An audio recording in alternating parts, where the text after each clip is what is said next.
నవనాద చరిత్ర. నాదమార్గాన్ని ప్రారంభించినవాడు ఆదిశివుడు. నాదమార్గమంటే పరమశివుని యొక్క సిద్ధముక్త మార్గం. ఈ భూమిపై సిద్ధమార్గాన్ని ప్రభవింపజేసినవాడు మచ్చేంద్రుడు. ఈ మచ్చేంద్రనాథుడినే చీనాదేశపు సిద్ధపుంగవులు ఆదినాథుడుగా నమ్మి కొనియాడుతారు.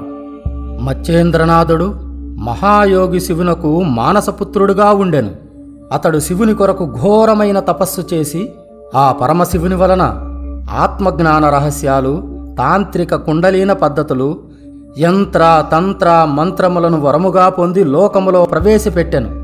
కావున సిద్ధులు అవతార పురుషులను మించిన మహిమాన్వితులుగా నిలిచియున్నారు. మతము సాంప్రదాయాల ప్రాబల్యం వల్ల మన ఆంధ్రదేశమున సిద్ధుల సాంప్రదాయపు ప్రచారము తక్కువైనది. మన ఆంధ్రదేశమున గౌరనామార్త్యుడు అను అద్భుత కవి ఒకరు ఈ నవనాద చరిత్రను ద్విపద కావ్యంగా రచించారు. ఈ గౌరనామార్త్యుడు సాక్షాత్తు శ్రీమదాంధ్ర మహాభాగవతము శ్రీరామాంకితముగా రచించిన మహాకవి బమ్మెర పోతనామార్చుల వారి తమ్ములంగారైన ఎల్లన మంత్రి తల్లి పోచమాంబల పుత్రుడు. ఈ గౌరనామార్త్యుల వారు రచించిన గ్రంథములు 3. 1 హరిశ్చంద్రోపాఖ్యానము, 2 నవనాద చరిత్ర, 3వది లక్షణ దీపిక. ఈ గౌరనామార్త్యులు మన శ్రీనాథ మహాకవుల వారి సమకాలికులు కూడా. మన భారతఖండము కవిరాజుల ఏలిక కావున భాషాభివృద్ధి అధికంగా జరిగినది. మన రాజులు భాషాభిమానముతో శ్రీకృష్ణదేవరాయలు వంటి మహనీయ మాన్య ప్రభువులు సాహిత్య సారస్వతాన్ని పెంచి పోషించినవారు కనుక శ్రీ గౌరనామార్త్యుల వారు నవనాద చరిత్రను ద్విపద కావ్యముగా రచించాడు. ఈ బృహద్ గ్రంథాన్ని తెలంగాణ సాహిత్య అకాడమీ హైదరాబాదు వారు అందించినప్పటికీ ఆ సుందర జటిల భాష అంత పూర్తిగా ఈనాటి పాఠకులకు అర్థం కాకపోవచ్చును. తెలుగు సాహిత్యంలో ద్విపద కవితా రచనలో ప్రసిద్ధి పొందిన వారిలో గౌరన మంత్రి ఒకరు. రాచకొండ ప్రాంతానికి చెందిన గౌరన క్రీస్తు శకము 1380 1450 మధ్యకాలానికి సంబంధించినవాడు. ఆనాటి భాష ఈనాటి పాఠకులకు అర్థం కావటం కష్టసాధ్యం. ఈ నవనాద చరిత్ర పరిశోధకులకు అందుబాటు కాలంలో జరిగినది కావున ఇది చరిత్ర.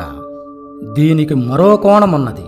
పరమశివుడే స్వయంగా దేవతలను ఒడిసి పట్టుకునే విద్యను ఉపదేశించారు గనుక ఇందులో దేవతలు సిద్ధుల కొరకు పనిచేయక తప్పలేదు. ఇందులో ఆదినాథుని సిద్ధపంచకము గూర్చి వివరించవలసి వచ్చినప్పుడు పురాణపు పంచలక్షణాలు ఇందు తారసపడతాయి. అందువలన ఇది పురాణ గ్రంథము కూడా అవుతుంది. నేను ఈ ప్రసంగమును తెలుగున సాధారణ వాడుక భాష యందు ప్రవచించుటకు ఉపకరించిన సాధనములు తెలుగులో గౌరనా ప్రణీతములైన నవనాద చరిత్రములు, ఉత్తర భారతదేశమందు గల అనేక స్థానిక చరిత్రలను, పండిత పామర స్థానికుల నవనాదుల ప్రశంసలను వినినవాడను, శ్రద్ధగా పరిశీలించినవాడను. గోరక్షనాథుల వారు రచించిన అనేక యోగ గ్రంథాలను పరిశీలించినవాడను. బౌద్ధ జైన సాహిత్యాలలో ఉన్న నవనాదుల వల్ల వచ్చిన మార్మిక ఆధ్యాత్మిక గ్రంథాలను పరిశీలించి తిని నవనాదులు సిద్ధసాధనా ప్రతిభ వల్ల ఇంద్రియాతీత శక్తులు ప్రకటించడం వలన అనేక మతాల సాంప్రదాయాల వారు ఈ నవనాదులు మా మత సాంప్రదాయాల వారే అని చెప్పుకునే ప్రయత్నాలు చాలానే చేశారు. కొందరు వారి సాంప్రదాయాలలోకి అన్వయించుకోలేకపోయారు. మిత్రులారా, నేను ఈ నవనాద చరిత్రను కొన్ని కథల రూపంగా మీకు అందించాలనుకుంటున్నాను. ఇక కథలోకి ఉపక్రమిస్తుండగా నవనాదులలో మొట్టమొదటి వాడైనటువంటి మచ్చేంద్రనాథుల వారి దివ్య చరిత్రను విందాం. ఈ నవనాద చరిత్రకు మచ్చేంద్రనాథుడే కథానాయకుడు గనుక చెరుకుగడయందు చక్కెర అంతటా వ్యాపించి ఉన్నట్లుగా ఈ నవనాద చరిత్రమందు మచ్చేంద్రనాథుడు సర్వత్రా వ్యాపించియుండెను. ఒకనాడు జగన్మాత అయిన పార్వతీదేవి పరవశములో మునిగిపోయిన మహాయోగి అయిన పరమశివుని చూచి, నిర్లిప్తాంతరంగులైన తమరు ప్రీతితో మీ శిరమున అలంకరించుకున్న ఈ పుర్రెలను మమకారముతో తడుముచుంటిరి ఏమి స్వామి అని అడిగినది. ఆయన మౌనంగా అంతరోల్లాసములో ఉండెను. అప్పుడు జగన్మాత, స్వామి, నాకు చెప్పకూడని రహస్యములు మీకు ఏమీ ఉండవని నాకు తెలుసు.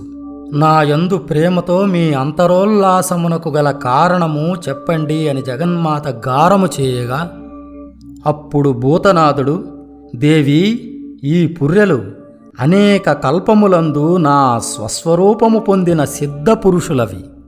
వీరు నా అంతటి వారు, నేను వారి అంతటి వాడను.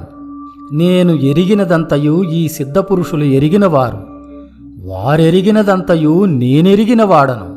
నా పరిపూర్ణ అపార కృపానిధిని వారు సొంతం చేసుకున్నవారు. నా యొక్క వికాసరూప ఐశ్వర్యము సాధించిన మహానుభావులు. అనితరాష్టమాది సిద్ధులు వారికి ఊడిగము చేయగా, సిద్ధైశ్వర్యముతో నన్ను సేవించే అవతార పురుషులు ఈ సిద్ధులు. ఒకంత నీకు సైతం ఈర్ష్య కలిగించే విషయము నీకొకటి చెబుతాను. నా జాగ్రత్తావస్థలో నా మనోపాలినివి నీవైతే, నా సర్వావస్థలను ఆక్రమించుకున్న పవిత్రాత్ములు ఈ సిద్ధులు.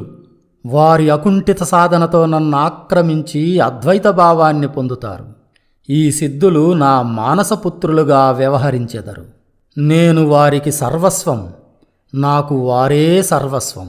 వెంటనే పార్వతీదేవి, ఏ సాధనతో మిమ్మల్ని వారు ఇంతగా ప్రభావితం చేసినారో ఆ సాధన నాకు సెలవివ్వండి అని కుతూహలతో ప్రేమతో పీడించసాగింది జగన్మాత. ఓ పార్వతి, ఇది జనన మరణ ప్రయాణ బంధన నిర్మూలనానికి సంబంధించిన రహస్య సాధన. ఈ సాధన నీవు తెలుసుకోదలిచితివి గనుక ఈ రహస్యమును నీకు ఏకాంత ప్రదేశములో వివరిస్తాను అని పరమశివుడు సముద్రంలో లోతైన ప్రాంతానికి చేరుకొని అక్కడ ఒక వేదిక ఏర్పాటు చేసుకున్నారు. ఆ ఉత్తంగ జలరాశి పరమశివుని రాకతో ప్రశాంతమయ్యింది. ఏ జంతు అలికిడి లేదు, ఏ పక్షి ఉనికి లేదు. అక్కడ ఆసీనుడైన పరమశివుడు ఆ తత్వజ్ఞాన సాధన గురించి చెబుతూ ఉండగా పార్వతీదేవి ధ్యానంలో మునిగిపోయింది. విస్తారంగా సాగిన ఉపన్యాసం వలన పార్వతీదేవి నిద్రలోకి జారుకున్నది. ధ్యానం చేస్తూ ఉపన్యాసం వింటుందేమో అనుకున్నాడు శివుడు. ఉపన్యాసము ముగించిన తరువాత, పార్వతి, ఇంతవరకు నేను తెలియజేసిన సిద్ధరహస్యాలు, తత్వరహస్యాలు, సాధనా రహస్యాలు ఎంతవరకు తమరకు బోధపడినవో నాకు వివరించమన్నాడు పరమశివుడు. ఆవిడ నిద్రలో మునిగిపోయింది, అందుకని సమాధానం ఇవ్వలేదు. అప్పుడు సముద్రములో నుండి ఒక స్వరం వినిపించింది. ఓ మహేశ్వర, నీవే సచ్చిదానంద స్వరూపము, పరతరము, పరాత్పర బ్రహ్మము, ఉన్నది నీ ఒక్కడివే. అది సర్వదా సర్వదా పూర్ణము, సర్వగతము, అనంతము, సర్వాతీతము, సర్వరూపము, సంపూర్ణ దేశకాలములకు అతీతము, దేశకాలమయము కూడా అదియే. నిత్య నిరాకారము, నిర్గుణము, అట్లే నిత్య సాకారము, సగుణము కూడా నీవే. నిజమునకు దాని ఆకృతి పాంచభౌతికమైనది కాదు, గుణములు త్రిగుణజనితములు కానే కావు. ఇట్టి బ్రహ్మము స్వరూపతః కేవలము ఏకమాత్రము అగుతూ కూడా అనాది కాలము నుండి వివిధ స్వరూప శోభితము, విభిన్న శక్తి సంపన్నము. అంతేకాక వేరువేరు శక్తుల విలసనలతో కూడిన వివిధ ప్రక్రియలతో అలరారుచుండును. నిత్యము ఒక్కటిగానే ఉంటూ వేరువేరు రూపాలతో విలసిల్లుచుండును. అట్టి రూపాలకే శివుడు, శక్తి, విష్ణువు, రాముడు, కృష్ణుడు, గణేశుడు, సూర్యభగవానుడు మొదలుగా గల నామములు గలవు. ఓ సదాశివా, నీ ఒక్కడివే అనాది కాలము నుండి వివిధ రూపాలతో అభివ్యక్తమగుచున్నావు. ఓ ఆది ఈశా, ఓ ఆది ఈశా, ఇట్టి స్వరూపములన్నీయు శాశ్వతమగు అఖండ ఆనందమయ బ్రహ్మరూపములే కాని వేరు కావు. ఆదేశ్ ఆదేశ్. ఆ శబ్దాలను విని శివుడు మొదట ఆశ్చర్యచకితుడయ్యాడు. ఈ లోతైన జలరాశిలో ఏ మానవుడి జాడలేదే. నాకు ప్రత్యుత్తరమిచ్చినది ఎవరు? ఈ రహస్య జ్ఞానాన్ని విన్నది ఎవరు అని పరిశీలించి చూడగా సముద్ర గర్భంలో గర్భవతి అయిన ఒక చేప తారసపడింది పరమశివునికి. ఆ మత్స్య గర్భంలో కవినారాయణుడు ఉన్నట్లుగా గ్రహించాడు పరమశివుడు. ఓ కవినారాయణ, నీవు ఇక్కడ ఉన్న ఉనికి నాకు తెలియదు, కానీ ఈ జ్ఞానాన్ని నీవు అర్థం చేసుకున్నందుకు నాకు ఎంతో సంతోషంగా ఉంది. మీరు తత్వజ్ఞాన అర్హులు. మీరు జన్మించిన తరువాయి బదరిక ఆశ్రమానికి రండి. నేను మీకు సిద్ధానుగ్రహాలు కలిగే దీక్షను ఇస్తాను. మీరు ఈ దివ్య సాధన చేయడం ద్వారా జీవభావం విడిచిపెట్టి అమరులవుతారు. ఇలా చెప్పి పార్వతీదేవితో కలిసి శివుడు కైలాసం వెళ్ళిపోయాడు. తరువాయి ఆ చేప తన గుడ్లను సముద్రపు ఒడ్డున విడిచి వెళ్ళిపోయింది. ఆ గ్రుడ్లను కొంగలు కొన్ని పెకలించి పగులగొట్టాయి. ఆ పొదిగిన గ్రుడ్ల నుండి ఒక తెలివైన బాలుడు బయటపడ్డాడు. బయట పడినది తడువు ఆ బాలుడు కివ్వుమని బిగ్గరగా రోదించసాగాడు. ఆ రోదనాధ్వని విని భయపడి కొంగలు అక్కడ నుండి ఒక్క ఉదుకున పారిపోయాయి. కొంత సమయము గడిచిన తరువాత ఆ సముద్ర తీరమున కామికుడు అనే ఒక మత్స్యకారుడు అటుగా వెళ్ళుచుండగా ఆ పసిబాలుడి రోదన చెవిన పడింది. వెంటనే తల త్రిప్పి చూశాడు. రవిబింబ సాదృశ తేజోమయుడైన ఆ పసిబాలుని చూడగానే హృదయం నిండిపోయింది ఆ మత్స్యకారుడికి. వెంటనే ఆ బాలుని ఎత్తుకుని హృదయానికి హత్తుకున్నాడు. ఆ కామికుడు పైగా సంతానహీనుడు. అతనికి సంతానము లేని కారణం చేత దేవుడు ఇచ్చిన వరమనుకొని నా భాగ్యమదేమో కదా అని ఆనందానికి అంతులేక ఉక్కిరిబిక్కిరైపోతున్నాడు. అంతులేని తరగని నిధి దొరికినట్లు ఆనందం పట్టలేకపోతున్నాడు. త్వరగా ఇంటికి చేరుకున్నాడు. చాలాసేపు ఆ బిడ్డను హృదయానికి హత్తుకున్నాడు. ఆ సమయంలో మత్స్యకారుడైన కామికునికి ఒక ఆకాశవాణి వినిపించింది. ఓ కామికుడా, ఈ బాలుడు సామాన్యుడు కాడు, కవినారాయణుని అవతారం. ఈ బాలుడు చేప కడుపు నుండి ఉద్భవించాడు గనుక ఇతడికి మత్స్యేంద్రుడు అని నామకరణం చేయవలెను. నీవు ఈ బాలుని జాగ్రత్తగా పెంచుము. నీ అనేక జన్మ పాపములు భస్మమవుతాయి అని చెప్పింది ఆకాశవాణి. ఆ ఆకాశవాణి చెప్పిన మాటలన్నీ శ్రద్ధగా విన్న కామికుడు ఈ జరిగిన వృత్తాంతమంత తన భార్యకి చెప్పి, కామికుడు తన భార్య ఒడిలో పెట్టాడు బాలకుణ్ణి. ఆమె పేరు శారద్వత. అప్పటికే పొత్తిళ్లలోనే తన పిల్లలు మరణించిన బాధతో కన్నీరు మున్నీరుగా విలపిస్తూ ఉంది. ఆమె అంతులేని పుత్రశోకంతో ఎప్పుడూ రోదిస్తూ ఉండేది. ఈ పసిబాలుని చూడగానే ఆమెకు అశ్రుధారలు ఆగాయి, స్తనధారలు పెళ్ళుపికి వచ్చాయి. ఆ దంపతులిరువురు దేవుడు ఇచ్చిన బిడ్డ అని బుగ్గలు పుణికించి ముద్దాడి ఆనందించారు. ప్రేమగా శారద్వద తన స్తనాలను బాలుని నోటికి అందించింది. ఆ దంపతులిద్దరూ ప్రేమగా ఆప్యాయంగా ఆ బాలమత్స్యేంద్రుణ్ణి లాలించి పెంచుతున్నారు. ఆ బాలమత్స్యేంద్రునికి క్రమంగా 5 ఏళ్లు వచ్చాయి. కామికుడు తన భార్య శారద్వద రోజు చేపల వేటకు సముద్రమునకు వెళ్ళేడివారు. ఒకరోజు శారద్వతకు జ్వరం వచ్చింది. ఆ కారణం చేత తాను చేపల వేటకు వెళ్ళలేకపోయింది.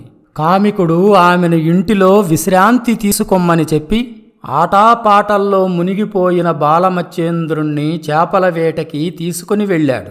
ఆ సముద్రపు ఒడ్డున బాలమత్స్యేంద్రుణ్ణి కూర్చొండబెట్టి వలవేయుటకు సముద్రంలోనికి వెళ్ళాడు కామికుడు. కొంత సమయం తరువాత కొన్ని చేపలు తెచ్చి మత్స్యేంద్రుడి ఎదురుగా ఉన్న బుట్టలో వేశాడు కామికుడు. ఈ చేపలను చూస్తూ ఉండు నాయనా, మరికొన్ని చేపలను నీటిలోకి వెళ్ళి పట్టుకొస్తాను అని కామికుడు బాలునికి చెప్పి మరలా నీటిలోనికి వెళ్ళాడు.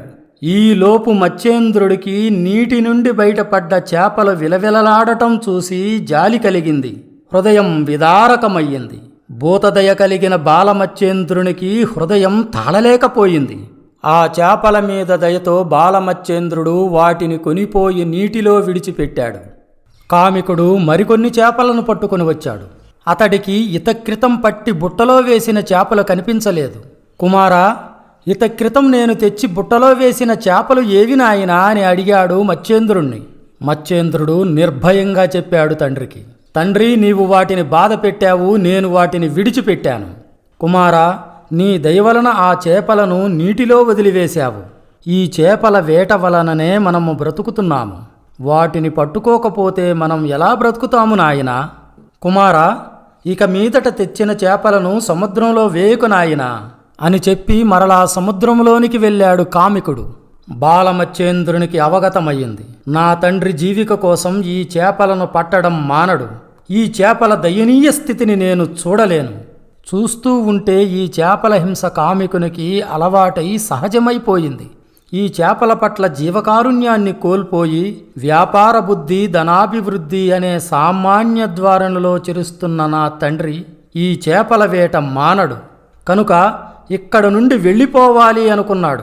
చేపల బుట్ట అక్కడే విడిచిపెట్టి అక్కడ నుండి నిష్క్రమించాడు.